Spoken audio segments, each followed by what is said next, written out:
Hello everyone, welcome back to my channel. সবাই কেমন আছো? আশা করছি সবাই খুব ভালো আছো। আমি অনেক ভালো আছি। আজ আমি তোমাদের জন্য নিয়ে চলে এসেছি একটি দুর্দান্ত স্বাদের বাটা মাছের সর্ষে পোস্ত। এই স্বাদের কোনো ভাগ হবে না, একবার বাড়িতে বানিয়ে দেখো, আমি বলছি জাস্ট অসাধারণ হবে। তারপর আমাকে কমেন্ট করে জানিও কেমন লাগলো। আমি এখানে বাটা মাছগুলো দেখতে পাচ্ছ কত বড় বড় সাইজের, আমি লবণ হলুদ দিয়ে মাখিয়ে রেখে দিয়েছি। এরপর আমি একে একে মাছগুলোকে ভেজে নেবো। প্রথমে বড় মাছটাকে আমি ভেজে নিচ্ছি, একে একে লাল লাল করে মাছগুলোকে ভেজে নেবো। এরপর আমি এখানে একটা পেস্ট তৈরি করব। তার জন্য নিয়ে নিয়েছি কালো সর্ষে, হলুদ সর্ষে বা এটাকে অনেকে সাদা সর্ষেও বলে। এরপর নিয়ে নিয়েছি পোস্ত, এরপর কাঁচা লঙ্কা, যে যেমন ঝাল খাবে সেরকম স্বাদ মতো কাঁচা লঙ্কা। এর মধ্যে কাজু দিয়ে দিচ্ছি দুটো, আর দুটো কাঠবাদাম দিয়ে দিচ্ছি। তোমাদের চিনে বাদাম থাকলে চিনে বাদামও দিতে পারো, পেস্টটা অনেকটা গাঢ় হয়, দেখতেও খুব সুন্দর লাগে। আমি এখানে অনিয়ন কুচি করে রেখেছি, আর টমেটো আর দুটো কাঁচা লঙ্কা চিড়ে রেখেছি, যেহেতু ওখানটাতে আমি পরিমাণ মতো দিয়ে দিয়েছি লঙ্কা। গরম হয়ে গেছে, এতে আমরা কালো জিরে আর দুটো চেরা কাঁচা লঙ্কা দিয়ে দেবো, আর শুকনো লঙ্কা। এর যে স্মেলটাই খাবারের টেস্ট আরো দ্বিগুণ করে দেয়। এরপর পেঁয়াজ কুচিগুলোকে দিয়ে দেবো, পেঁয়াজটাকে ভালো করে ভেজে নেবো।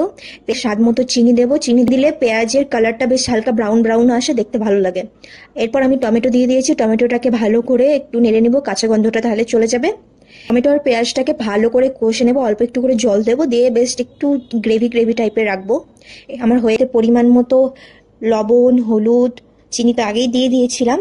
আর আমি লঙ্কার গুঁড়ো অ্যাভয়েড করেছি, যেহেতু আমি বাড়ির জন্য রান্না করছি। তোমরা যদি লঙ্কার গুঁড়ো দাও কালারটা আরো ভালো আসবে। পেস্টটা বানিয়ে রেখেছিলাম, সেই পেস্টের মধ্যে দিয়ে দিচ্ছি।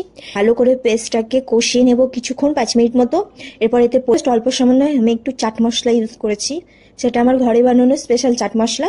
যদি এই মশলাটা বাড়িতে বানাতে চাও, খাবারের টেস্টকে আরো দ্বিগুণ করে দেয়, তাহলে অবশ্যই কমেন্ট করে জানিও।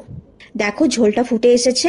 এরপর আমি একে একে মাছগুলোকে দিয়ে দেবো, তারপর কিছুক্ষণ মতো ফুটতে দেবো মাছগুলোকে।